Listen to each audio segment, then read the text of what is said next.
He's about 455 yards away. He's going to hit about a 2 iron, I think. This is the School of Motion podcast. Come for the MoGraph, stay for the puns. I think what separates amazing creative directors from terrible creative directors is the ability to impart wisdom and direction on people and allow them to do their work. So, instead of saying like, make that 30% bigger and change the color from white to gray and move that over here, like you might as well be doing it yourself. But if you walk over and you say like, hey, you need to emphasize that a little bit more, like I'm not really getting a sense of X, Y, or Z, then you're allowing them to use their skills to solve problems. And if they then ask, like, well, how would you do that? That's, a different thing. It's not every day that you get to wake up, go to the office, and talk to one of your heroes. Well, people, today is one of those days for me. Holy shnikes, Erin Sarofsky is on the podcast. Erin and creative lead Duarte Elvas from Zorroski Studios in Chicago are with us today to talk about, so many things. For starters, Zorroski just hit 10 years in the business and has been doing bigger and bigger jobs as they've grown. For example, they've worked on the main titles for films like Doctor Strange, Captain America, Civil War, Ant-Man, Guardians of the Galaxy 2, not small projects by any means. So in this conversation, I dig into just how Erin and her team have managed to pull in such high-profile work. And the secret is actually much simpler than you'd think. We talk about a brand new initiative that they are launching called Zorroski Labs, which I think all School of Motion listeners will be very, very interested in. We talk about the business realities of running a studio, and we talk about some of the issues that Erin champions in the realm of empowering female artists in our industry and promoting equal pay, equal opportunity, and other noble things like that. This conversation left me buzzing after it was over, and I know you are going to learn a ton and be inspired as hell. All right, let's get to it. So this is hard for me to believe, but we have Erin Sarofsky and Duarte Elvas from Zorroski Studios on the podcast today. Thank you so much for being here, both of you. Thank you. Thank you. That's awesome. This is very exciting. This is very exciting, and I told myself when I came into work today I was going to try not to fanboy out too much. So we'll see if I can actually pull that off. So first of all, Erin, I saw when I was doing my research that your studio is now, I think, 10 years old. So first of all, congratulations. That's a huge milestone, and it's a place that a lot of studios fail to get to. So I thought it'd be cool just to hear, from your perspective, what are some of the highlights of having a studio go from 0 years old to 10 years old? Yeah, I mean, it's an interesting thing. Like a studio kind of changes quite a bit over the course of 10 years. It goes from like a small startup. It almost feels like having worked at 3 or 4 different companies, to be quite honest, with how the work has grown and changed and our relationships have, and certainly our location. I think a big milestone was moving into the building in 2012, 2013. I bought a building in the West Loop when it was still a pretty shitty place. And now it's my retirement plan. So that's good. But so moving into the building was a big deal. It really kind of felt really real, moving out of a rental space into our own space. Yeah. I think that one of the things I'm most proud of is that, we have calls and work on jobs with some of the same people we did back 10 years ago that I started and believed in me enough to give me work back then. And they've been clients the entire time, like Matt Canzano and the Russo brothers, certainly, and a friend Eddie, even John Wells and Andrew Stern, and we have a good friend Tom at Lionsgate. So I think that it's an interesting thing to watch how our careers have evolved the way our clients' careers have evolved, which is special. And obviously that led to Marvel, which is the reason why people care about us. And certainly that is a huge milestone and continues to be part of, I think, the ethos of the studio.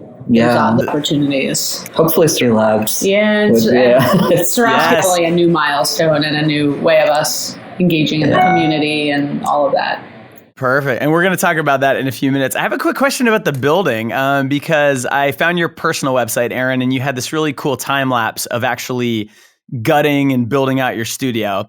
And I'm always curious about that. Was that more of a business decision, like this is going to save us money in the long run to invest and buy a building? Or was it, I want total control over the layout and everything about that, and the only way to have that is to own the building? I think it was the first. It's going to cost, $13,000 a month to rent in the kind of style of building I want, knowing that is going to go up in the future. If I buy this building and do a build out, my mortgage will be cheaper. I mean, that didn't put into account like how much work it was going to take to actually build the building. A little, again, more naivety, but just like, hey, we'll do this. It'll be cool. I know an architect and I have I know somebody that does buildings and it'll be fine. So I would say, it was definitely more of a business decision. It wasn't about control, because you can do a really nice build out in any rentals, almost any rental space. So, right. Yeah. Cool. Well, we'll link to that in the show notes in case anyone's curious. And you just mentioned a word I wanted to ask you about, naivete. So you have this amazing feature in Motionographer from last October. And there's a quote that I really thought was interesting, where you were talking about the initial sort of conception of your studio. And you said, Zorroski, the company, came about both out of talent and naivete. I had the talent and some connections, so I thought very naively I'd start a company. And I'd love to hear you talk a little bit about that. Like, why did you use that word naive? Well, I honestly had no idea how much is involved with running a company outside of making work. I thought like, there's a job, I'll make it and deliver it. And that's cool. Most people can't do that. I can do that. I know how to do that. Should be enough. But there's production side, there's operations, there's technology, there's sales, all the stuff that I think creatives never really think about that are quite costly and time consuming. There's also things like insurance, like every kind of insurance. Right. Production insurance to general insurance to just health insurance, every coverage you can possibly imagine.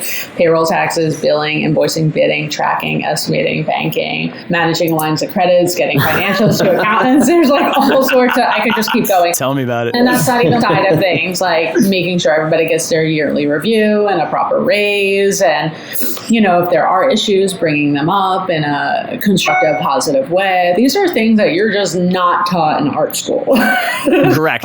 And even MBAs, I think, struggle with. But, I think that running a company is a holistic thing. You got to take care of your staff in a way that supports them and their families. And it's really important to get that right. I mean, if you mess up somebody's paycheck or healthcare or benefits in some way, like you're really messing with them in a terrible way. So we have to take that really seriously. And I learned all of that on the fly. And so that's where the naivety came from. Got it. Yeah. I was going to ask you about that because, and just selfishly, because, we're going through the exact same things. I thought, well, I could just make tutorials and that'll be enough. And of course, there's a lot more to it than that. So is that really, you just sort of learned on the fly? Did you ever, hire a business coach or work with, and, it's funny, we just had Joel Pilger on the podcast, and this is his thing, is like, helping studio owners grapple with that. Did you ever work with someone like him? No.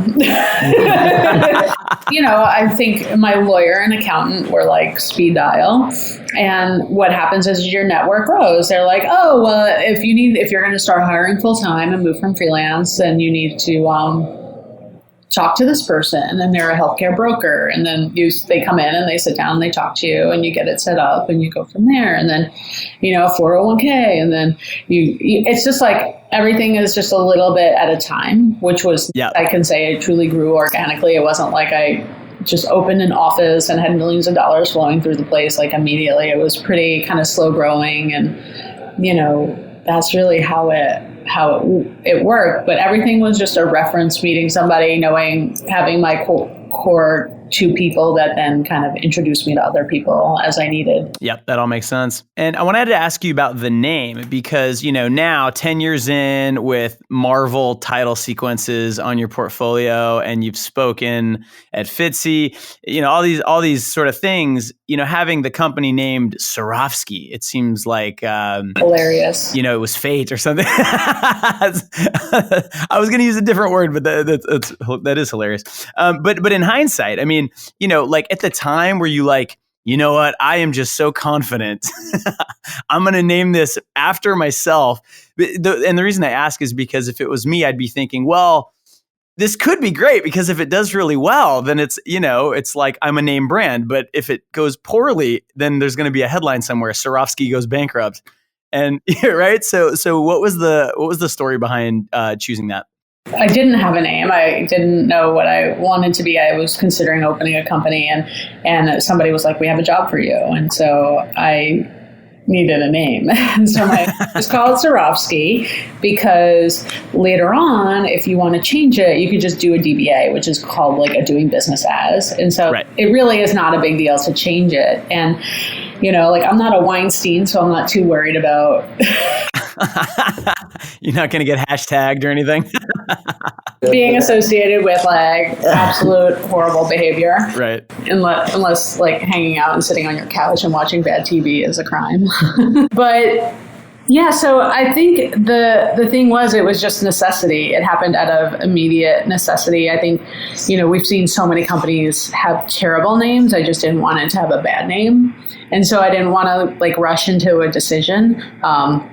And then what happened is it's just like we had that job and then we had another job and then it started to become like a thing, like become real. And it's interesting because I remember the first time I answered the phone here and I was like, Zorroski, this is Erin. And it wasn't weird. And it took like 5 or 6 years for it to not be a weird thing that it was my last name. Now we go to meetings and like Duarte will introduce himself. I'm Duarte from Sarofsky. I'm a creative lead. And it's not weird. But it's always funny when it gets to me. It's like, hi, I'm Erin Sarofsky. Right. Oh, that's what a coincidence that you work at a company named Zorroski. So it's kind of cool. I think I don't know that I necessarily had the confidence that is required to probably do something like that. I certainly didn't necessarily have the name recognizability or even the portfolio to warrant that, but it's grown quite nicely. And now, I mean, my name is a brand, which is really a special thing. It does worry me, like someday if I do ever want to sell or something, I will literally be selling my name. Your name, yeah. And that exactly changes how you think about that. So I would warn anybody, if they want to build a brand around their name, it's not like when Digital Kitchen sold, it wasn't like Paul Matthias and Don McNeil sold their names to somebody. They sold Digital Kitchen and they could continue on in their own name and do whatever. Like if ever that happens or if ever I want to collaborate with somebody, like it's different having your name attached to it, I think. Yeah. So, not that that's happening, but something to think about. Like one of your later questions, I think is gonna get into that a little bit. Yeah, for sure. And it's funny. It just reminded me. It's almost like picking a band name, and in the end, it doesn't matter if you say it enough times; it loses all meaning. And I love it. I love it. So, Duarte, I'd love to hear a little bit about you. So.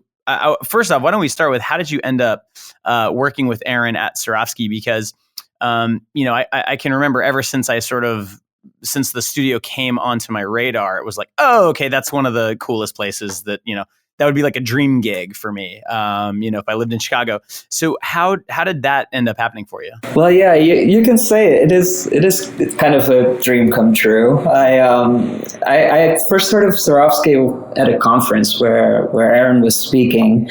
It was before all the Marvel stuff, and I remember really loving the killing title sequence. It was really drew me, and also Shameless, I think. But I loved the work, and I really especially liked Erin's vibe. I thought she was really funny and kind of approachable, and I thought, hey, one day I can work with her. One day. And then a year later, Erin was doing a program evaluation at SCAD, and part of that program evaluation was talking to students about the program. And that's how we had a chance to meet. So we kind of talked about the program a little bit, talked about design, and I feel like we really hit it off. Yeah. So, I remember coming back to the studio and saying to Hallie, like, oh, I met this guy, and he's awesome. Let's see what comes of it. It was cool. I emailed her like my work and applied for a summer internship because I needed one for my MFA. And eventually, like I think a month and a half later, I get a response. Before we had like people nudging me to make decisions and do things. Right. Hey, it was an internship offer, so it was worth the wait. I think it took me about 48 minutes to get back to her and accept it. Yeah. It was, and I've been here since. Yeah. So. Yeah. So Erin, what was it about Duarte that you saw that you thought, you know what, this could be, this is like a diamond in the rough. I could do something with this. Well, I mean, he just had raw talent, and his communication was incredible. It's funny, you go to these conferences, and in this case it was for SCAD. They asked me to come and evaluate their entire program, so they had me at the Savannah campus and the Atlanta campus. We had to fill out all these forms and do all this crazy stuff and do all this write-up afterwards, and you meet with all these students, and Duarte was so articulate and communicative, and I don't know, there was just something there. Plus, his work was amazing. Well, I had been working for a few years by then, six years working professionally, I guess. Yeah. So, that obviously helps going back to school, and with all of that under, his belt. Yeah. Changes that for sure. Yeah. So Duarte, I wanted to ask you, because you're one of the few motion designers I've spoken with that actually has a master's degree in motion design. I mean, that's pretty rare. Although before we started recording, Erin told me that actually several people at Zorroski have a master's degree. So maybe that's the secret sauce. But I'm wondering, can you talk about what caused you to make that decision to go back to school? And it sounds like you were doing it while you were working, so I'm sure that was kind of difficult to juggle. So what was that experience like, and why did you do that? Yeah, so I majored actually in film and television, and in college I had a few friends that knew After Effects and showed it to me, and I had a little bit of experience with After Effects coming out of school. And my first job at a production company ended up being as a motion designer. So there was a lot of going home after work and looking at tutorials and trying to figure out how to do stuff. Right. I was able to build a successful career in Portugal as a motion designer, but it got to a point where I felt like I needed more. I wanted to take it to the next level, so I decided to return to the U.S. and just come and get a formal education in the field, specifically in motion design. And I'm happy I did. I mean, all the people I met and the opportunities that it opened, I feel like it was worth it. So it was more like going from film and then self-taught and then to motion design specifically. Do you feel like if you could do it all over, you would just go for motion design? Because I love that you have a film background. Well, yeah, I mean, that's the thing. I feel like motion design encompasses so many disciplines, and I definitely feel like my background in film has helped me as a motion designer. It's just sensibility for cinematography and editing and all the things, spacing, storytelling. So, yeah. It's interesting that you say that, Erin, because I agree. I think that's kind of the secret sauce in a lot of really great work. It has nothing to do with how good you are at After Effects or 3D or anything like that. And even how beautiful the design is can be secondary to the pacing and the concept and the juxtaposition of one cut against another. And that's not something that you're going to learn from a tutorial, frankly. Not yet anyway. We're working on it. But I used to teach when I was at Digital Kitchen like a billion years ago. I used to teach at the School of the Art Institute here in Chicago, motion design, which is fun.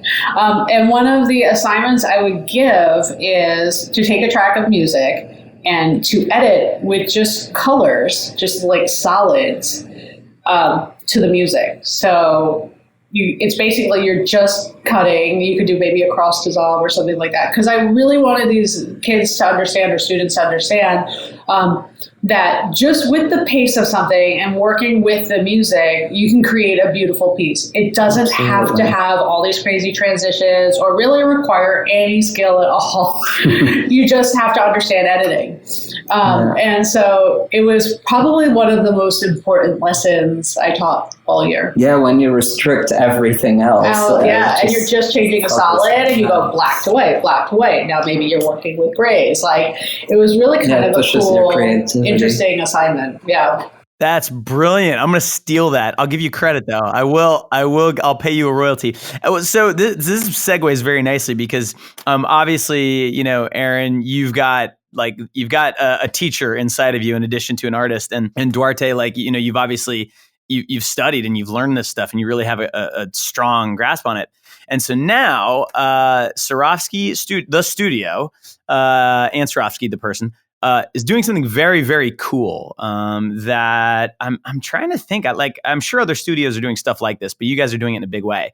And there's a new initiative called Zorroski Labs.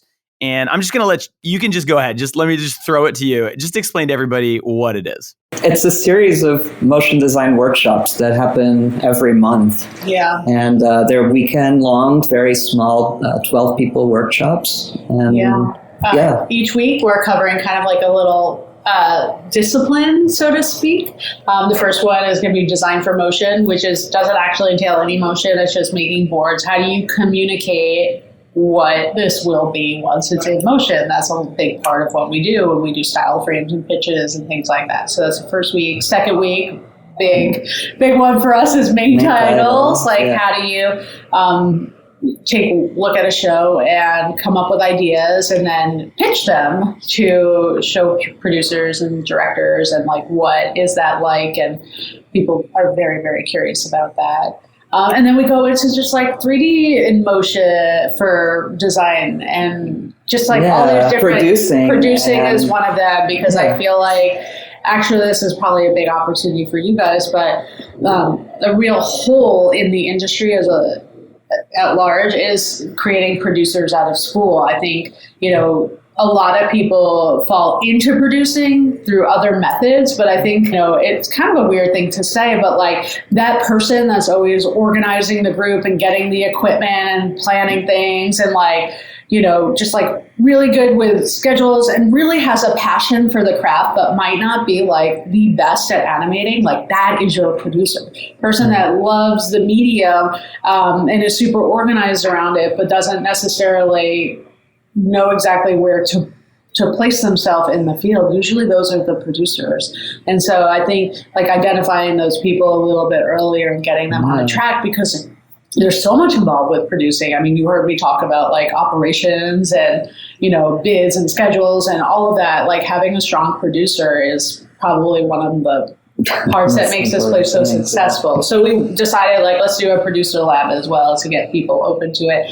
And like, what's funny is a lot of the agencies we work with, like they're starting to say like, hey, we want to send some people, like just to kind of get awesome. interesting the people that this is kind of resonating with. It actually surprised me a little. I thought it was going to be very student oriented, but it's actually not. Yeah, it's working professionals. They're freelancers. There's obviously some students. Yeah. And people from everywhere, really. Yeah, and really cool. I know like people are always like asking us who it's for. You know? Yeah, is it for me because I'm just starting out? Is it for me because I'm this? Is it for me from this? And like when we were conceiving this, we really thought of 3 different people that this is for. And the first one is like the person that goes to conferences, that is just looking for access, you know, to people making this work. And like we even heard of people doing studio tours, paying to go and look at people's studios. Like I just think that's incredible. And this is a way of like, you know, where when I speak at a conference, they get me for like 45 minutes to like an hour and a half. And I can scratch the surface of something, but this is like an intimate personal experience where we get, you know, to like work on a project together. So the other thing is, and what I actually have real life dreams about, is going back to school, somehow recreating that feeling of when I was in school, where there's no client and you're just exploring because you're exploring. And one of my favorite parts of school was the camaraderie and the atmosphere created when we all were working on a project in tandem, offering support and advice. And we always had like like classes that were kind of learning parts and then labs parts.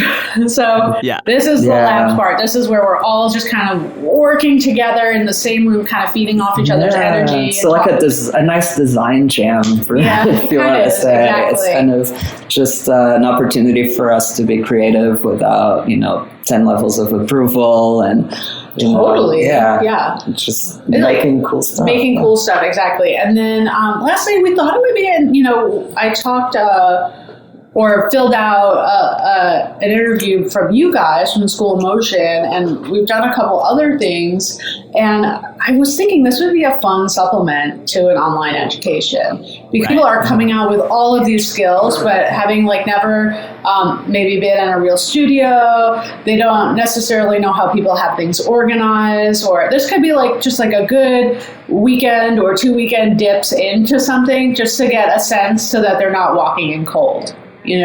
Totally. Yeah. I can think of when I was learning, if there was an opportunity to spend a weekend at a big studio, I would have been crazy all over it. If I heard that Imaginary Forces was doing this in 2000, I would have been there. Or Digital Kitchen for me. Yeah, absolutely. Totally. Yeah. Well, it's funny. So you brought up the producing thing earlier, and I think you're probably the fourth or fifth person to say this to me, that there's not a great resource yet to really teach that side of things. And producers are often the difference between success and failure.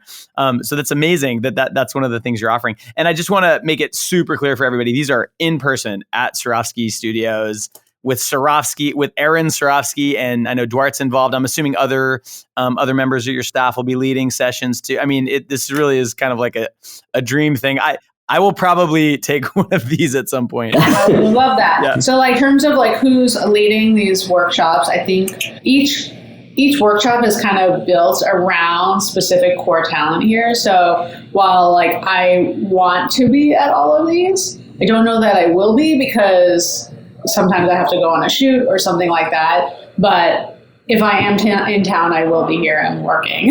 No, but trust me, you don't want me leading the 3D workshop. Commenting on the work maybe, but not leading. But totally, and it's interesting because everybody at the studios is just so excited and engaged, and everybody just really wants to be here. And some people want to take it, even just participate. So it's kind of cool. And it's cool because you don't need really anything. We're going to open up half the studio's workstations so people can just show up and get to work. And it really is popping into a studio environment. I thought that was an important aspect of it. So on the technology side, it's taking us a little bit of time to make sure that's feasible, just because we have very high security here because of a lot of the work we do. But so we're carving apart the server and doing all sorts of things to make sure that works out. Well, it sounds like it's going to be incredible. And so my next question is, what's sort of the logic behind doing these? Because I'm imagining, having taught and having built courses and workshops and stuff. I mean, it's a lot of work to set them up and to run them. So what's the main motivation behind it? I mean, is this eventually hopefully a revenue source? Is this really just a way of giving back to the community? Is it a way? One theory I had was that there's not enough really high level talent when you're a studio like Zorroski. There's always a shortage of the cream of the crop. And so maybe this is a way of generating more of them. So now you'll have an easier time getting freelancers and stuff. So I'm curious, what made you decide to pull this off? Well, I mean, yes. I think it's not as a revenue stream. What we're doing with any money that comes in is really just kind of going to the artists, kind of teaching the workshop, and kind of we're doing all this food, and we really want to make a fun, positive experience. This is, I think, 2 or 3-fold the reason that we're doing it. One, we want to get more talented people through the office. We want to meet more people. We want to become a more active member of the community. We want to have a bigger voice in the community. Right now, I would say Duarte's very involved in the community. I would say passively involved. I go do these conferences, but I'm actually quite overwhelmed by them. I feel like I do an okay job speaking, but just milling around, I feel very a little overwhelmed by it, to be Sure. honest. There's a lot of people. It's interesting. So for me, this is a way of being like involved in the community in a more intimate way, and Totally. that's for me personally what it is. But then on the other side, like, yes, like if we meet people who we mutually want to work together with, that is a complete win-win. Yeah. And we are always looking for talent, and I'm always especially looking for, I wouldn't say like necessarily junior talent, but talent that has not necessarily arrived yet. Like, we love growing talent. I love growing talent. So while we don't necessarily see these as like teaching classes, and I'm putting quotes around the teaching, they're more like guided workshops. And because I think, you know, there needs to be a base to come in and really get somewhere. But it really is open to anybody. And I think people will learn no matter, and evolve their skills no matter what. And I feel like we're going to treat these workshops a lot like we treat a project that comes in the studio. So it's going to have the same sort of dynamic with the briefs and with checking in and getting feedback and just kind of sharing thoughts on everybody's work. And so it's supposed to be very collaborative, just like our studio environment. So it's really about sharing our process and workflow on all these parts of motion graphics. And recruiting is part of it.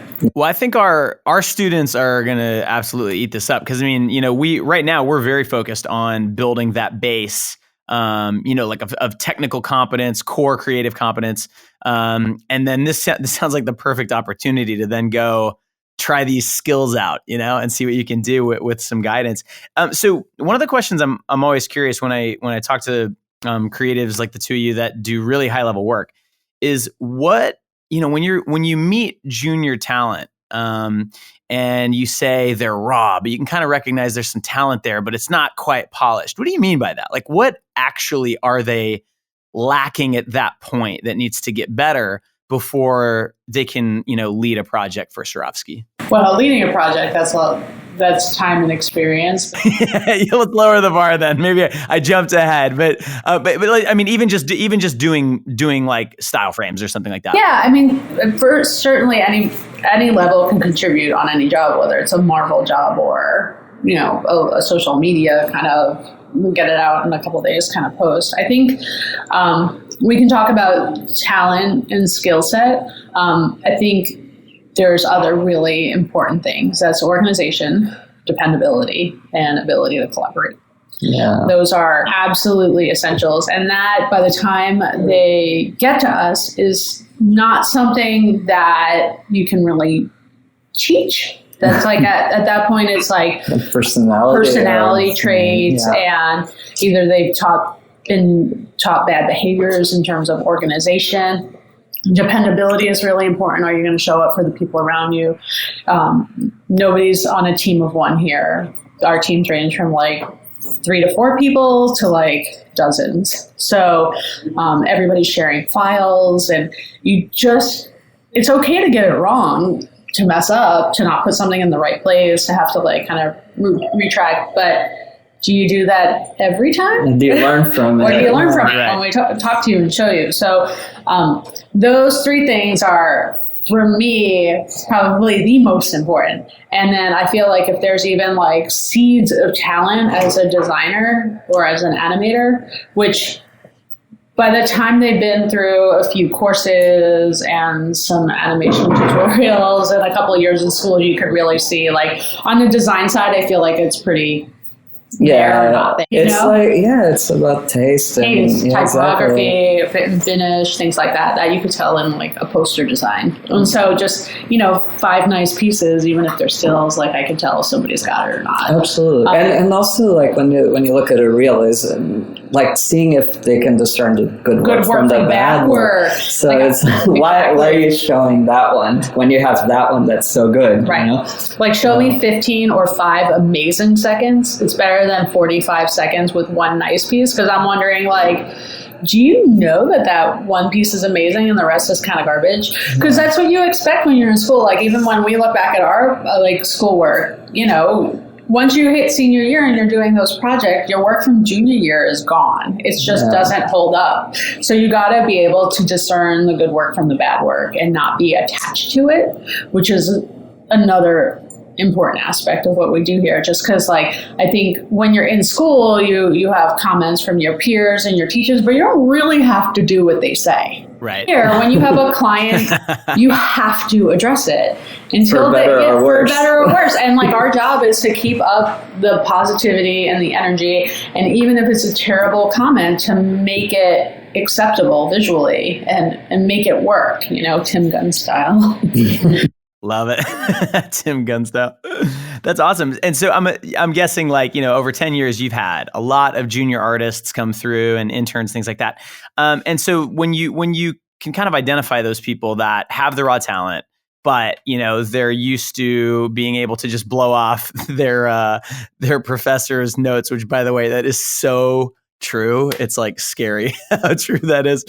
Oh my gosh.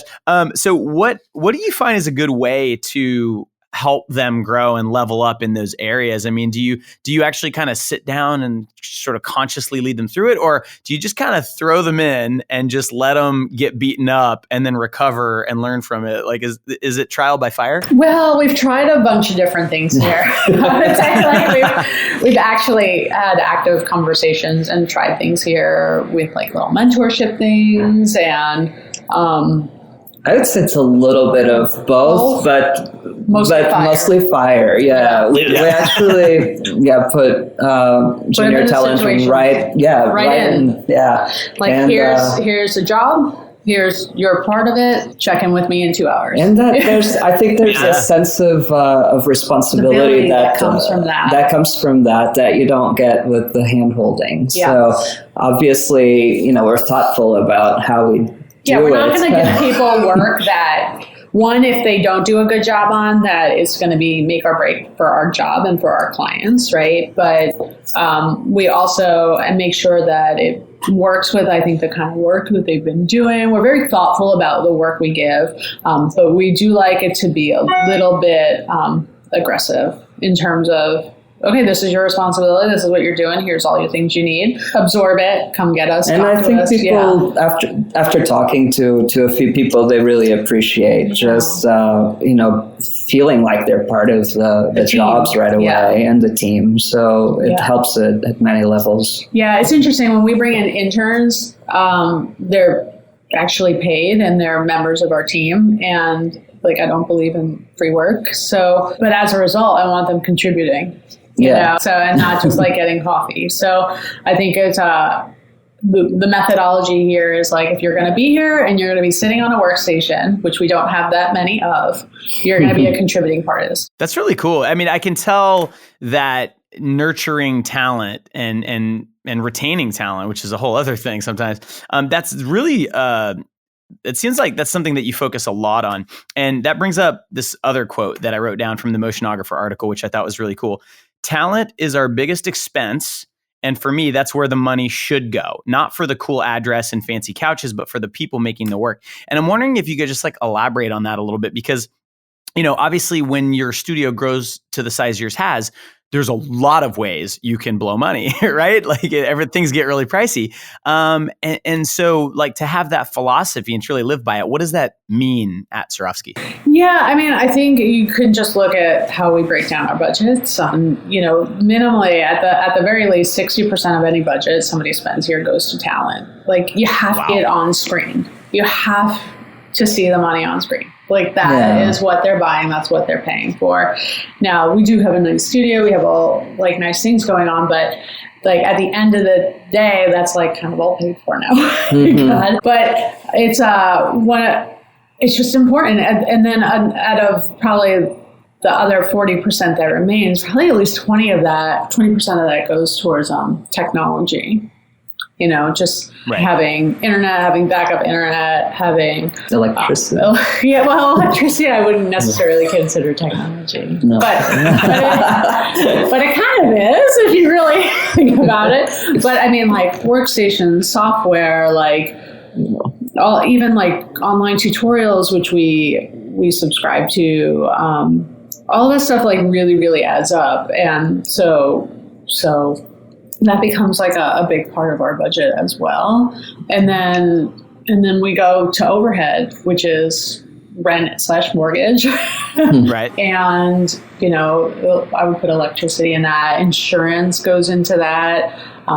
Some insurance I would put into actual staffing, because when you pay for people's health insurance and make sure they're taken care of there, I think of that as towards talent. But, like just our workman's comp insurance every year is like astronomical, because we pay for it on not just our full-timers, but I don't think freelancers realize like we pay that on top of it. Like if something happens to them, like they're guaranteed workman's comp insurance through people like us, so it's like all of like the money that's being spent a year is going towards talent at the studio, and it's interesting because when you watch the video of the building being built, you're like, wow, that's so amazing. It must have took gajillions of dollars, but really it was because I didn't want to pay a lot of money in rent. Right. It's very practical. Money put into building this building, but it's essentially a different kind of rent payment. It's just to a bank instead of a, landlord. Yeah.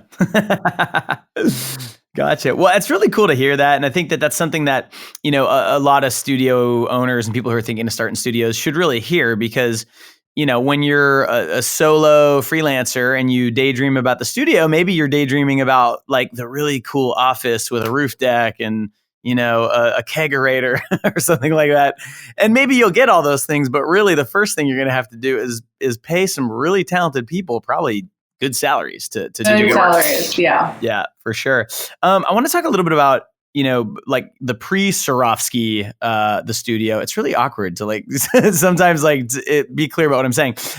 But you got your start at Digital Kitchen, and you were there during, I think, some of their golden years. I mean, they were still like on Motionographer all the time, doing lots of stuff, and a lot of amazing talent came out of there, obviously.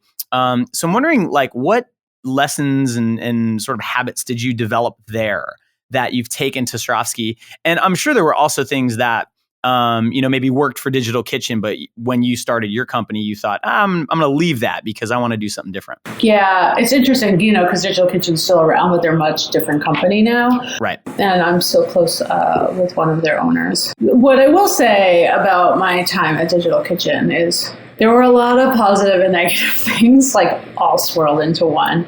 Right. But what it ultimately taught me is the kind of person I want to be and the kind of business owner I want to be and collaborator. And that's that I need to treat people the way I would want to be treated. That extends to my employees, that extends to my clients, that extends to everybody. So before I like just shoot off my mouth, I think if I were them in this situation, how would I be feeling? You know? And so it sometimes that means you just need to take a minute, or I need to take a minute or a day or 2 days and really think about that and not be so immediately reactionary to things and to give that thought. So even if it's a hard conversation, like if it's not working out anymore with an employee, or if something with a client isn't going well and like hard conversations need to be had, like I need to take that step back and say, okay, this is where I'm at. This is what can you explain to me what's going on your side, like, and get to the bottom of that? And, there were definitely a lot of things that happened at DK, and it was such a young company, and we were doing work, quite frankly, we'd never been done before. And there was very little producer or creative leadership there. It was like a lot of kids making things.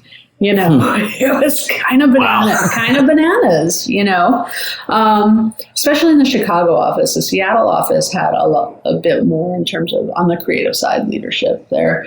And it was very hard for them to find and to secure until they got Paul Schneider, a creative director. So I was there through all of like the ups and downs of bringing in like creative directors, giving it a try, bringing in additional talent, giving it a try, and watching that like work and not work many, many times. And really how they handled that was hard. It was hard to be a part of. But at the same time, it was them growing and learning as a company. And certainly now, having grown a company and been through all the experiences I have been through, it gives me a totally different way of looking at that experience. So my answer to that now is completely different to right when I left, in like 2006, 7. Yeah. I mean, it sounds like you probably learned a lot just from sort of seeing that and being a part of that. And I'm sure you experienced then firsthand some of those growing pains once Zorroski started to grow.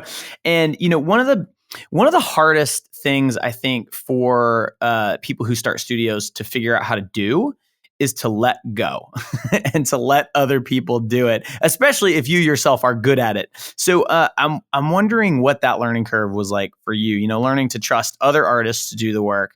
One of our teaching assistants, when I told everybody that we were going to be talking with you, he said that he feels like he has to be good at everything. It's hard for him to let go and let someone else animate it. So can you talk a little bit about how you developed the ability to do that? Yeah, I think it was definitely hard. The hardest thing, especially about being a creative director, there's so many, I definitely think about my job in multiple ways, but I think what separates amazing creative directors from terrible creative directors is the ability to impart wisdom and direction on people and allow them to do their work. So, instead of saying make that 30% bigger and change the color from white to gray and move that over here, you might as well be doing it yourself. But if you walk over and you say hey, you need to emphasize that a little bit more, I'm not really getting a sense of X, Y, or Z, then you're allowing them to use their skills to solve problems. And if they then ask, well, how would you do that? That's, a different thing. Yeah. But I like to be a person that just gives quick little inspirations. You know what I mean? Well, it almost sounds like they have a problem, right? And they think they've solved it. And then you walk over and give them another problem, in a way. And then you let them solve that. There's something pretty insightful about that, because I ran into that, in my career when I was running a studio, and my default was make it 30% bigger, open up the graph editor, pull that Bezier this way. And then I learned over the years to say it's not snappy enough, or, it's too cluttered. The logo needs to be stuff like that.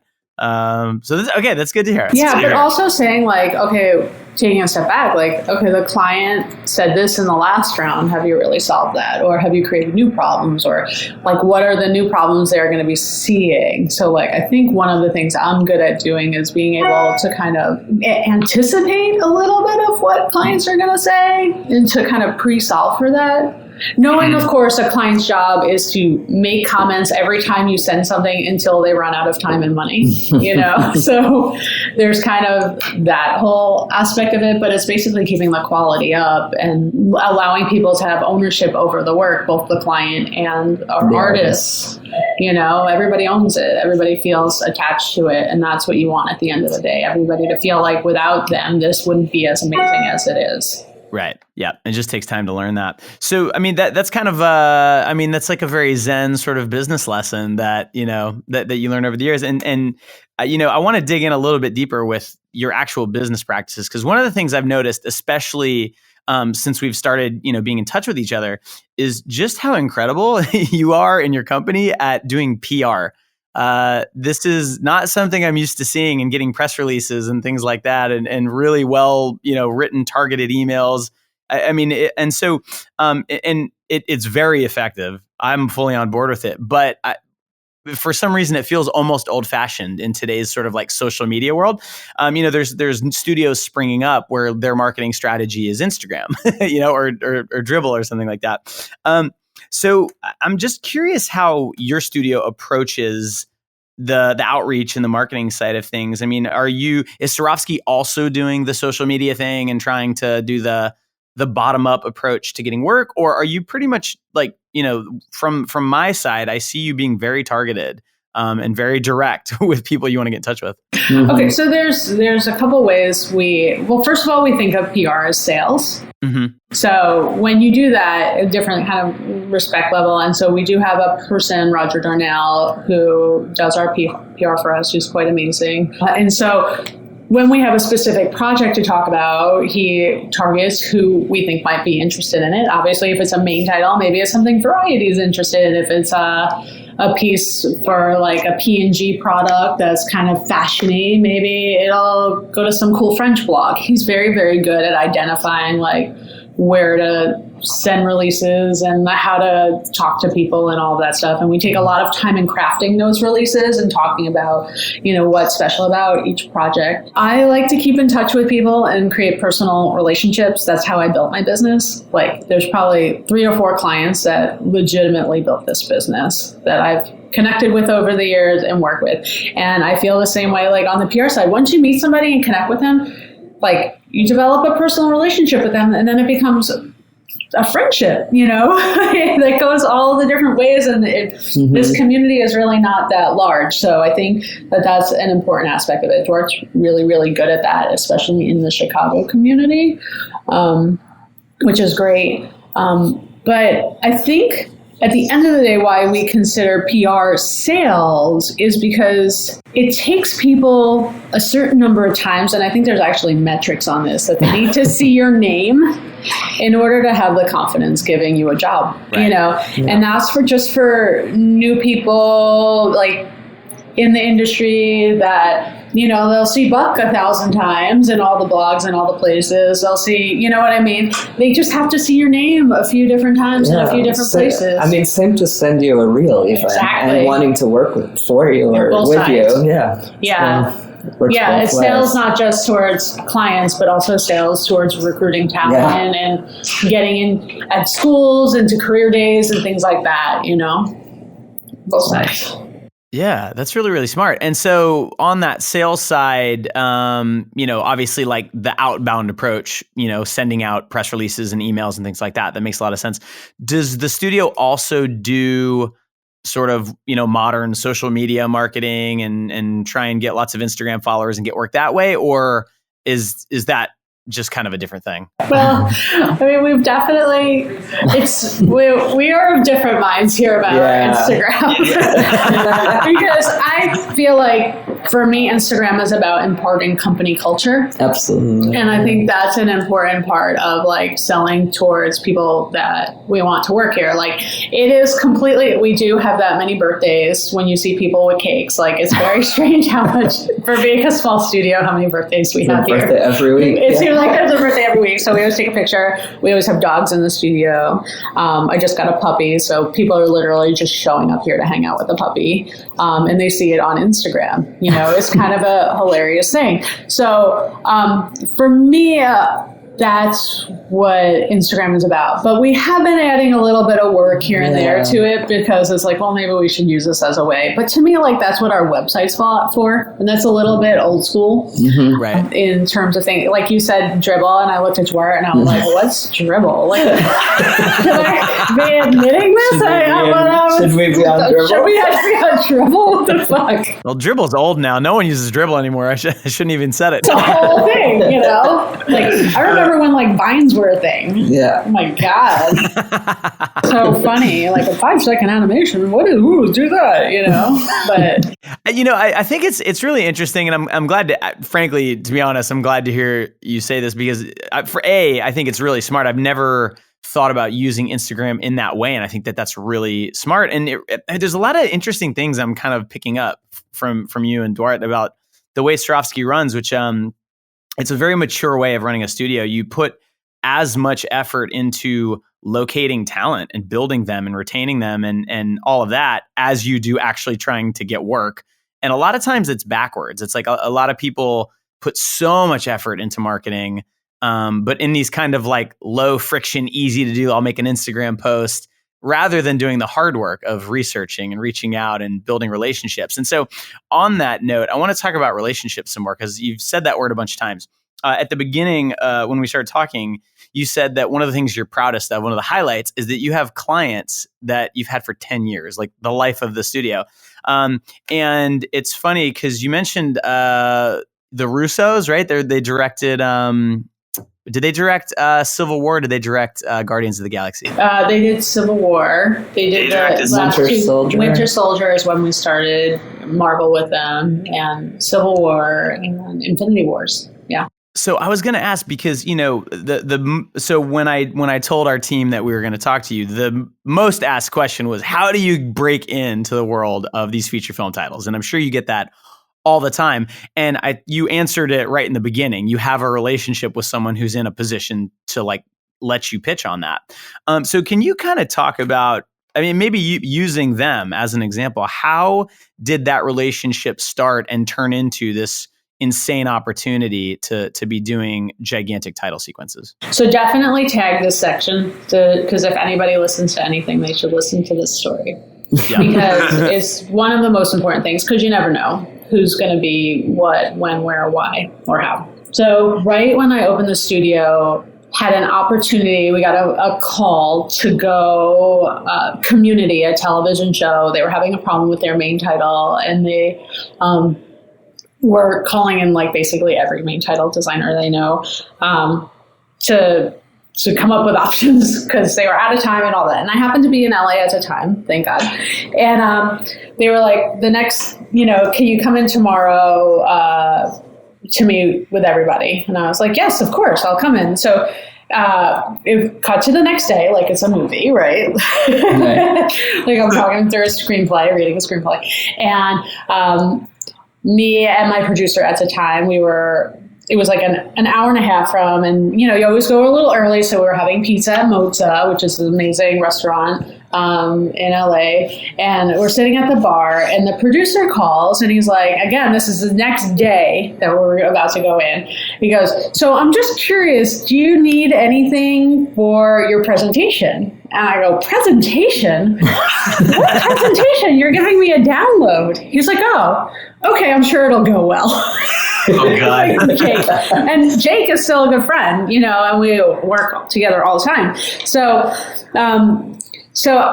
I hang up the phone, and I'm like, oh, shit, like, I better come up with some ideas for this main title. I'm sitting, like, at a bar I'm like, give me another glass of wine, because this is going to be weird. So I just open up my journal, like my little notebook, and I start writing down ideas. I'd watched the show, and I was like, okay, so this is a show about people coming together, all different ages and ethnicities. Thank you, Duarte. Coming together. Thank you. And they're coming together in a community college environment, and let's just start from there. So, like, my first idea was, I think, what if it's based on rejection letters? So, like, Yale, forgetting the fact, of course, that we can't use any of these schools, but, like, you just are rejected from all these places, so this is where you land. And, the next idea is them waiting in line to get their school ID, like it's a DMV. And I just idea. Now, I come from Digital Kitchen, remember, we used to do these beautiful design boards. So this is like kind of bananas that I'm sitting and doing this. So I had like 6, 7, 8 ideas, right, written down. And I go to this meeting, and it's in the actual library on the set. They pushed all the tables together, and just like one after another, these people walk in. It's all the show writers, Dan Harmon, the show creator, the Russo brothers, and all the producers, and they sit in a horseshoe. And I'm sitting on the other side of the table, and they're like, what do you... Wow. And I'm like, holy shit. So I just open my little journal, and I just start saying, well, we could do something like this, da-da-da-da-da. Here's this idea about, rejection letters. And one of the writers like, oh, that's a cool idea. And I saw them throw the idea around the table, how they would. Like, it gave me a glimpse into how when they look at our work, what actually happens.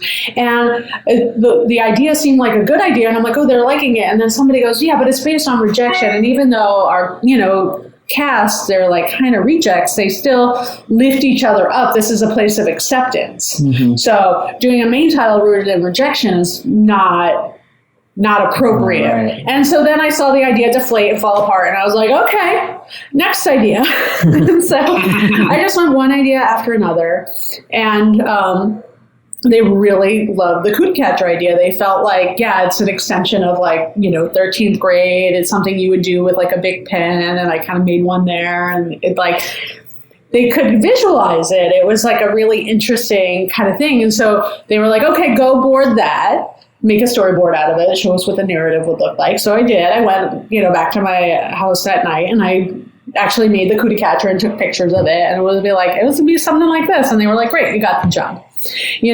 So that's what started my relationship with the Russo brothers. And I think, it's because, one, like, I feel like most people would be like, I'm not going to this meeting. I don't have any work to show. And I was just like, no, I'm going to this meeting. And I have ideas. I can come up with some ideas. And what it became was just like talking to them, like, here's some seeds of ideas, listening to what they have to say, and like kind of working with them. And that's really how the relationship with the brothers got started. And so then when they moved on to their next project, which was like Happy Endings, they kind of brought me into that. And there were a couple other pilots that really didn't go anywhere that we worked on that you're like, God, why am I working on this? It's like such a garbage, it doesn't seem like great work. I don't want to say garbage. I almost caught myself. But you're like, what is this? And, any other studio or person would say like, man, I don't want to do that, but I'm like, no, these are my people. They took care of me. I'm going to take care of them and make this as amazing as it can be. And then we were working on a show called Animal Practice with them, which was like another one of those shows. It was like, well, maybe this will get good over the course of the first season, like Seinfeld. It's not going to be good out of the gate, but as these kind of people get together and we were making this title sequence for them, it was announced on Variety that they landed Captain America, the Winter Soldier. I immediately email them.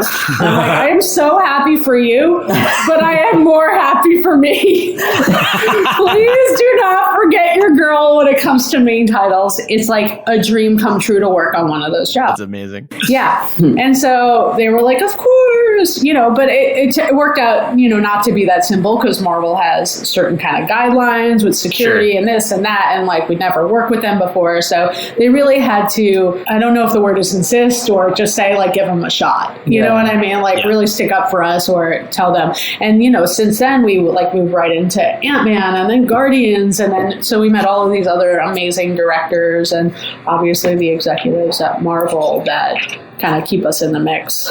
So that is one of the best stories I think has ever been told on this podcast, Erin. Thank you for that. That was so good. But it's interesting because like in those situations, there's like a lot of reasons to walk away or to not go or to be worried or to like not have the confidence just to show up. And then not only to show up, but then to kind of keep nurturing and maintaining that relationship to say like, oh, I don't necessarily know that the show is going to go, but I believe in these people. And they have good taste. And, they gave me, Community, which is like a cult hit. It's awesome. It's like the funnest, one of the coolest main titles I've ever done. It's like such a fun, cool main title. So I think, you have to really be thinking about that when you're growing a company. Like when somebody gives you work, you have to take care of them, and unless they're total monsters, like, And at the time, you didn't know how successful Community was. I had no idea. And I most certainly didn't think they would be directing Marvel movies and have this amazing, like, Agbo Pictures, what they're making all this amazing content. So,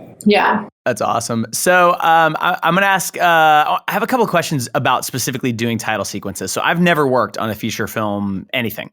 And, like, on paper, when you do the title sequence for, Winter Soldier or Civil War, you're doing the exact same thing you would do for a 30-second spot or an explainer video. You're designing and you're animating and you're concepting. But I'm assuming that there are some pretty big differences just because of the scale of what it is you're a part of. So I'm wondering if you could talk about what's different about the process when you get to the level of something that has $150 million production budget. And I know that doesn't all go to Zorroski, by the way. I know they have to make the movie also. But to make a movie and market it is like $500 million, probably at the level of a Marvel movie. So what kind of strings are attached? What's that process like? Well, there's a few things that make it different. One, just technically, you're in a different color space. A different resolution, and in these situations, you're delivering stereoscopic. So our pipeline and infrastructure is totally different. In addition to our security, all our artists are working what we call in Marvel mode, which is basically on an island, which means there's no internet connection or USB or anything. So it makes it exponentially more challenging. Right, I can imagine. Yeah, that just to be working like that is just harder. But there's also, both from them and for us, a level of gravitas to the situation. Like, billions of people are going to be watching. Yeah, there's expectation. Yeah. It's something that's going to live forever. And, there's like an archival quality to it. So, and at the end of the day, I know if anybody at Marvel is happy, like if Kevin's happy, Kevin Feige and Victoria and whoever the director is, then I know I've made a good piece, because the bar is high. The bar is very high. They see everything, and you know, like when they make comments, they're good comments. They're not always easy comments, but they're really insightful, good comments. And so it's rare to have a client that consistently makes the work better. So, you know, for me, sometimes it's about deciphering the comment and understanding it completely with the amount of time and talent here that we have and render capabilities and all of that stuff, knowing all of that to be able to move forward in a productive kind of way. But you do feel the weight of the situation, certainly. Yeah, that makes a ton of sense. And another thing I was always curious about is, you know, it used to be that like music videos were these neat things that motion designers would do, not for money because they never like had the budgets you needed to really do it, but it was more for, you know, prestige or make a nice piece for your portfolio or something. And I'm curious if these main title sequences actually have the budgets that, you know, would be justified by the level of work and security and gear and all of that it takes to pull it off. Yeah, I mean, like, they certainly don't. Let me be blunt. In short, they don't. We don't take any main title, whether it's a Marvel main title or a TV main title, for money. We take it because it's an opportunity to create, you know, a piece that can play a role in, like, kind of society, you know, like the general, I don't know, vibe of the world. Yeah, the evolution of society and how who we see are. things. And I mean, like, to reference a piece that we didn't do, but like True Detective was like a big marker. I mean, we've certainly done things with that double exposure style since, and it's because of that. So it certainly is they're what I think are temples, like visual temples. Right. And if they're attached to a really beautiful piece or a good show, they have even more weight. Like Stranger Things winning the Emmy was a testament to the success of the show. Now, I think it's beautiful typographically, but was that the best main title that year? Like, no. Right. It was very appropriate. It was very appropriate. Yeah, we argue about very well. I think it fit the show very well, but like they're like The Crown. Like, come on. So beautiful. Yeah. Come on, right? Right. So that's why like when we talk about like the gravitas of like a Marvel show, you know, and by that point we've probably seen it, like how good the movie is, and so it's gonna have with it that, you know, and that's part of why I love the Community opening and Shameless. Certainly the longer Shameless is on the air, the better that main title gets, you know? So having it tied to it is like really important. So we do that. We kind of assess whether we're going to take a main title based on relationships, how great we think the show is, whether the studio could handle it, whether we have the capacity to give it what it needs. And now the paradigm is we don't want to lose money. So basically it has to have enough budget to at least break even, which is a new thing for us. That's but progress. It's something we're standing behind. So, and if it means we have to pass on some stuff, it means we have to pass. But at this point, I feel like we're in a place, and with Netflix and all the things and all the content being created now, people can at least pay what it costs to make things, pay for the 2019 resolution. 2019 resolution. Exactly. Awesome. I love that. And I have so many other questions about titles, but I want to move this along because there's a topic I want to get into before we run out of time that I think is really important. And especially because Erin, you've been outspoken about this, and you've said some really cool things. So, you had this amazing quote in this video I saw, and we're going to link to it. And I think such a disastrous still frame. Your mouth is half open. Like, oh my God, I can't post this thing because I look insane. Awesome. Well, now everyone who listens to this will get to look at it. So that's really good. But you said something. You said something like, you know, you've built your own little matriarchy with Zorroski, which I love. And so we actually had a lot of questions from our team, specifically on this topic. So Zach Lovett, who he's an After Effects script developer, and he's a buddy of ours. He asked, he said there's a dearth of female-led design studios, especially at the level of fame and success of Zorroski. And he was wondering, are there any actionable steps that you took to get where you are, where others haven't been able to? And I guess to kind of focus that a little bit, did you run into, as a female studio owner, did you run into things that maybe male studio owners wouldn't have that you had to get through? Just to kind of help like any women that are coming up in the industry and might open a studio one day, like they'll know the answer before they get there, Yeah, it's interesting. I don't think there's only one job for sure I know I didn't get not because it was a female-owned studio, but because it was a female director.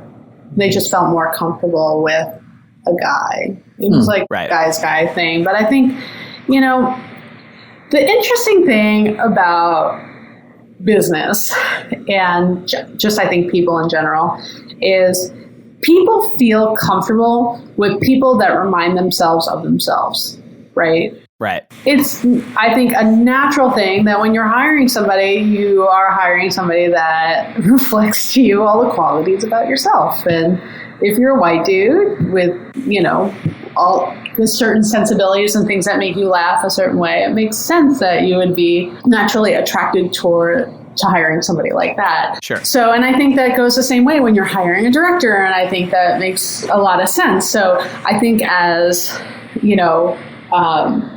other people's positions of power surrounding what we do kind of changes, having more, female executive producers and creative directors at other companies, and, just as people embrace diversity, that I think it'll feel more natural for other people to own studios besides just like your standard guy. Yeah. Your standard, guy there.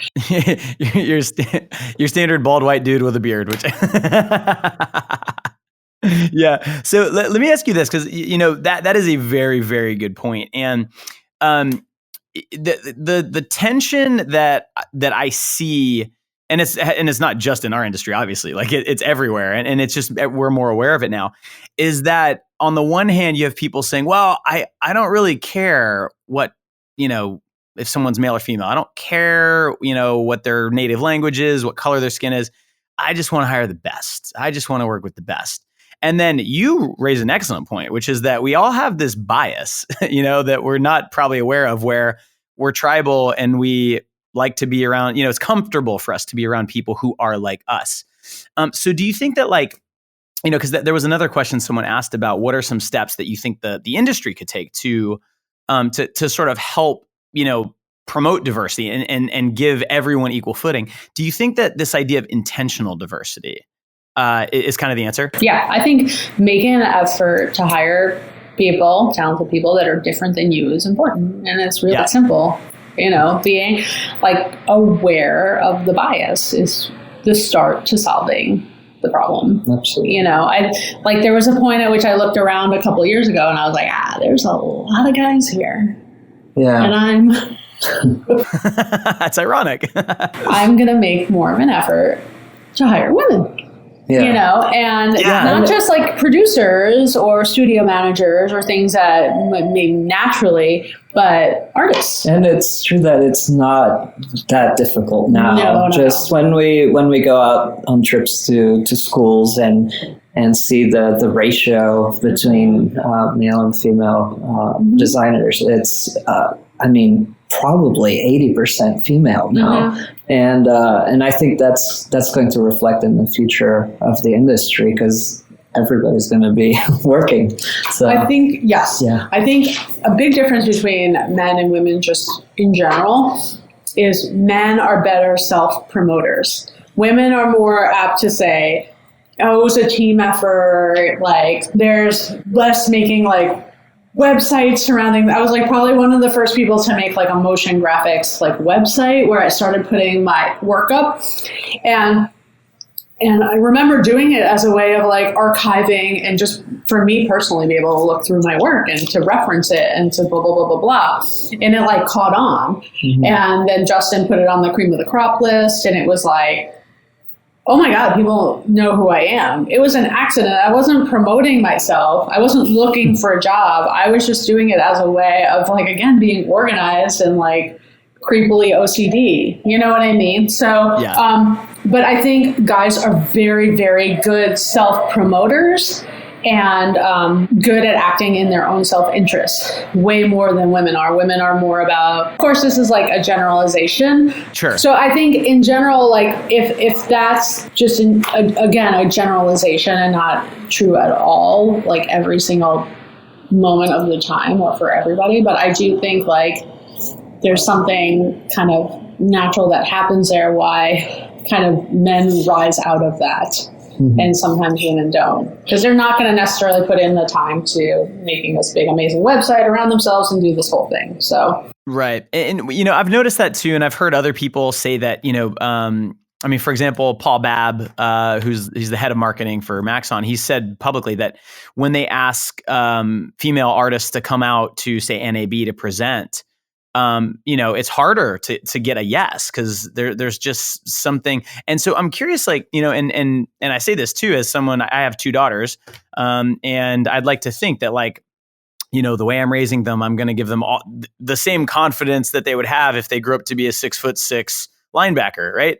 You know, it shouldn't matter. I want them to just feel like they can do anything.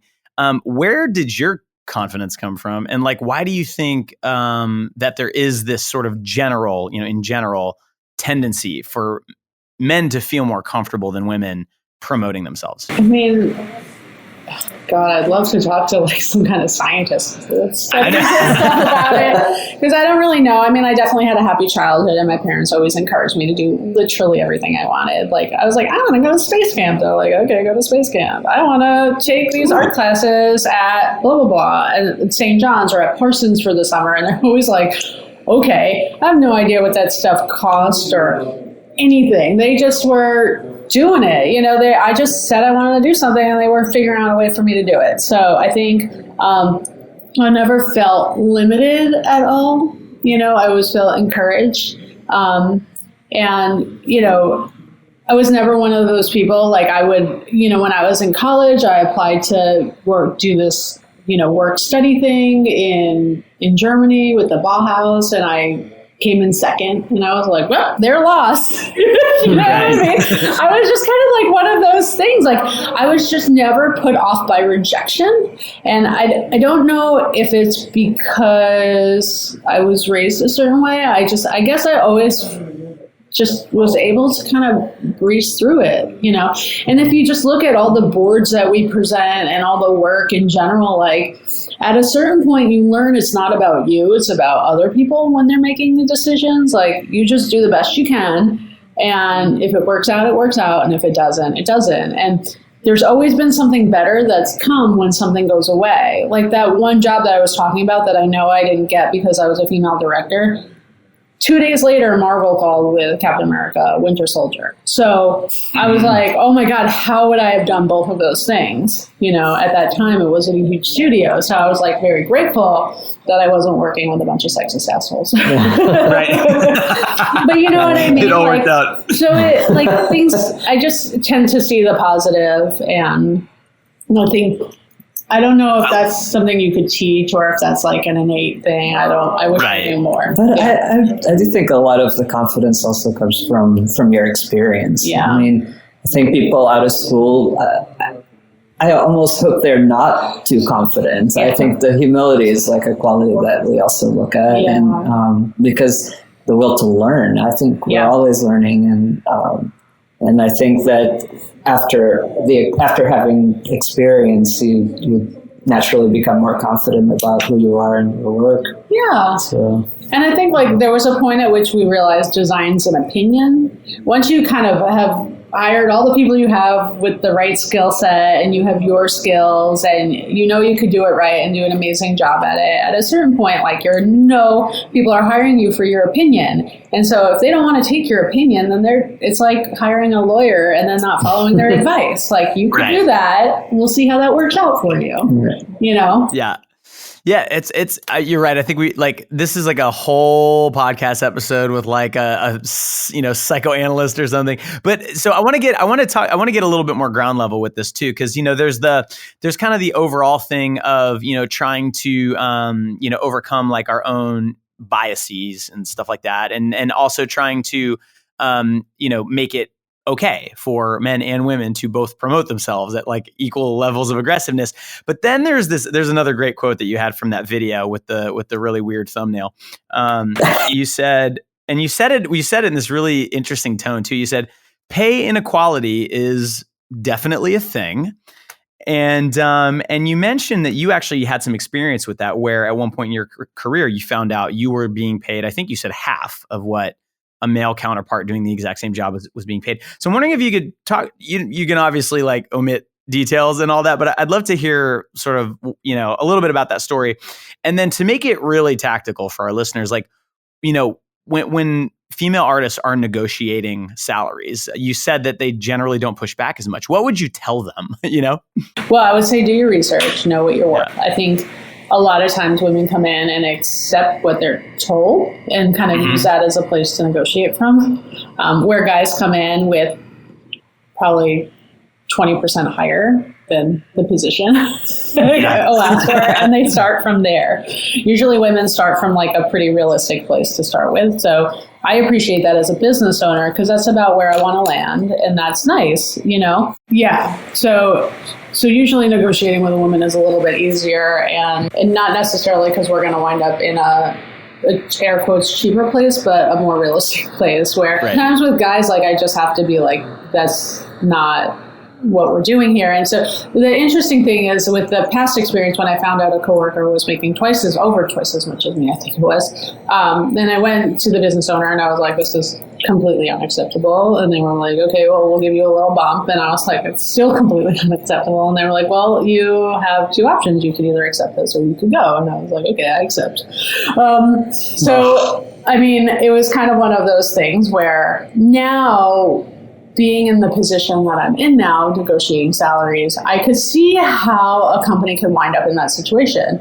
If you have a person that comes into the mix after you are already paying your people what you're paying them, and they say, well, I want, X number of dollars. And like, oh my God, that's twice as much as this person's making and 25% more than this person's making. Like, how is that fair?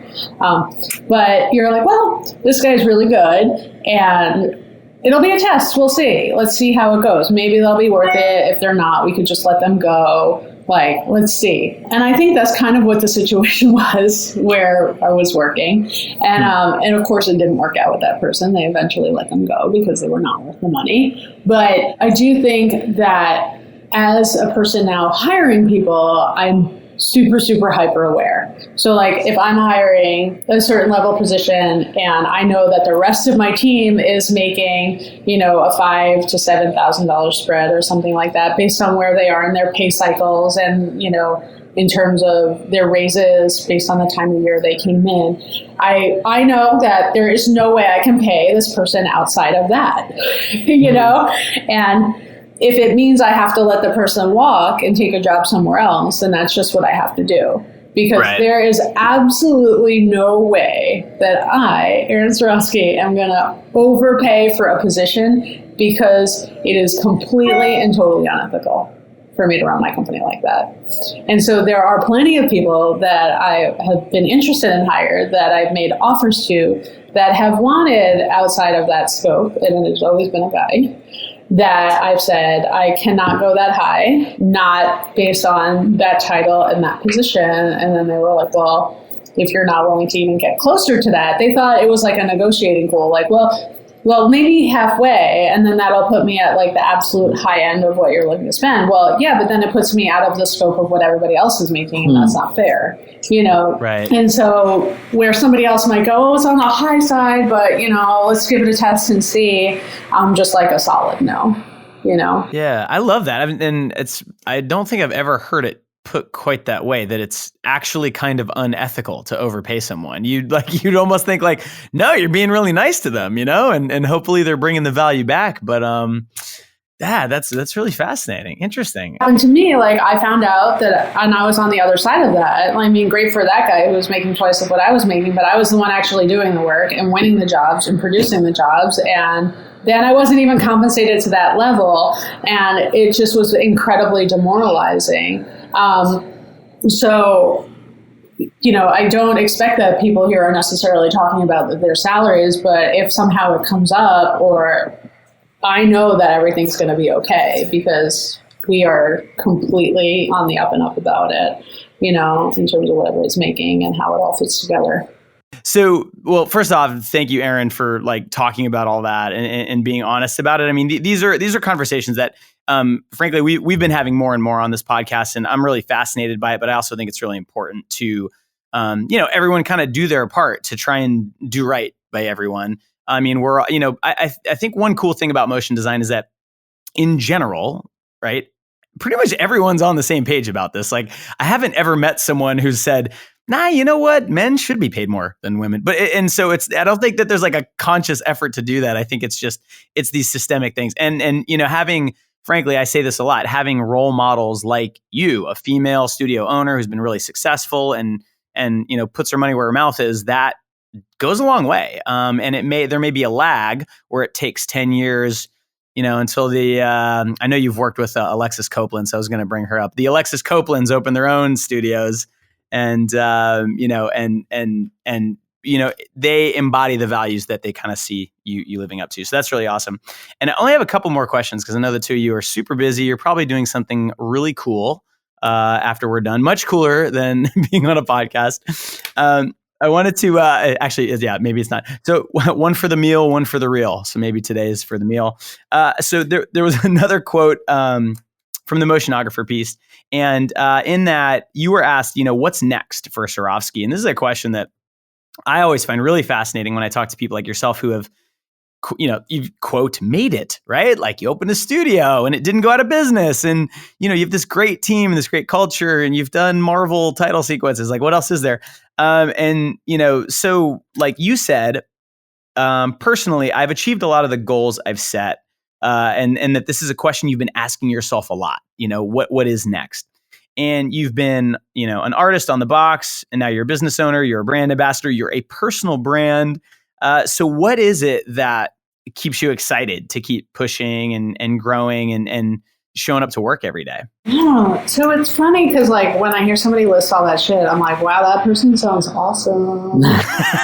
It doesn't connect, right? Because I'm so motivated by the work. And I think it's so interesting. Like, we just get that call with that weird project, and I'm like, that's awesome. I want to do that. And my focus is so on that. And I think that's a big part of why I love doing what I'm doing. Because at the end of the day, like, all of this other stuff is in service of that. And I think our clients understand that. And I think the team here understands that. So, like, if you look at the range of work that we're working on now, it's so all over the place, and it's so diverse and so interesting. And our clients just, like, for the first time ever, like, we have the biggest range of clients, from telecom to film to TV to network TV to, sports stuff, which you would never even, like, we call it playing ball, just balls. Yeah. Sports balls. Yeah. So it's just kind of funny. Like, it's just such an interesting, financial services. Like, we're all over the map in the kind of work we're doing. And so that's really just super exciting. Super exciting. And Zorroski Labs that's coming up. That's kind of a cool, new, exciting thing for us. I think so. Yeah. I think it's a way of kind of introducing ourselves to new talent, invigorating the studio in an interesting way. When I had the idea, I was like, I don't know if people are going to like this, or if they're just going to see it as more work we have to do now, or, like what, but it has been a ton of work. It has been a ton, but it's been different work. It's different work, and it's kind of interesting, and it's been fun, and it's kind of brought us back to this place of why we started and what we miss a little. And again, just mentoring talent. Yeah, it gets back to that. So and creating relationships. And, you never know where that's going to go. That's awesome. And so, Erin, as you got your studio to 10 years and you've done all these things. Do you ever start thinking even further down the road? I mean, something I've just been made aware of by Joel and actually by another studio owner I know selling his studio is that there's actually sometimes exit plans for this sort of thing where, you mentioned that you own the building that you work out of and that's your retirement plan. So maybe that really is your retirement plan. But do you ever just daydream about maybe someone buys out Zorroski for, a few $1,000,000 and I just eat deep dish pizza and hang out all day and paint or whatever. Yeah, maybe. I just had a baby. So I had a baby a year ago. So that kind of, hey, congrats. Thank you. So being a very full-time working mom who travels a lot, there has been some brain wandering there. But I think it's interesting having her grow up with a stay-at-home dad who's wonderful. And he worked in production design in theater, so set building and all this stuff. So they have these wildly imaginative days together. The house is transformed and it's so crazy and fun. So I just kind of imagine her growing up seeing her mom do all these amazing things, and that makes me want to do more, even more. So it's kind of an interesting dichotomy of both wanting to spend time with her, but also knowing that not spending time with her is going to enrich her. Impact, enrich her in a way that we can't, just seeing it happen, seeing it is believing. It's all of a sudden seeing an African-American president or a female president. It's now you can see yourself in that role and that becomes a viable option. So I think that's going to be really cool for her. There is no plan to sell Zorroski. If ever there was, I would for sure want to be a part of it because my name is attached to it. But at some point, I'm going to want to retire, right? Theory. Ask myself that question. So I don't know. It depends on what the brand is worth, what the name is worth, what the portfolio, what the reel is worth. I don't know how you put a value on that. And we've worked so hard building a company culture that even just expanding to another office, and we every once in a while talk about that, and we're but how do you get the same company culture there as you do here? And why are we doing that? What's the intention behind it? What's the point? So I think, there could be a day where there's an offer on the table and it's just too good to refuse, but you just make sure it's also worth it for the people that have contributed. So it's not just you walking away and leaving a bunch of people in the dust. Sure. And that's that, I think, but I still see that as a long ways away. I think for this company to be really a brand and more something, it's got to hit 20 years, 20 years. And that's, and in the meantime, we just get to make amazing things and be a part of the conversation. And I think that's the focus right now. Well, you could definitely do a lot worse. And it's been so awesome talking with you both and sort of hearing the story of Zorroski and how it's kind of grown to where it is. And my very last question, what I was going to ask you is what would you say to, the young female artists out there that are coming up that they're listening to this and they're thinking, you know what, one day it's going to be me on the School of Motion podcast talking about my 10-year-old studio. But actually, I didn't realize that you had a daughter, and I think that that's incredible. And so, let's say, God forbid, your daughter wants to be a motion designer, but the family business. But let's say that she grows up and she wants to follow in mom's footsteps. What would you tell her? That maybe, I don't know, some advice that you wish you'd gotten a little bit earlier. Focus less on the long-term results and more on each specific job.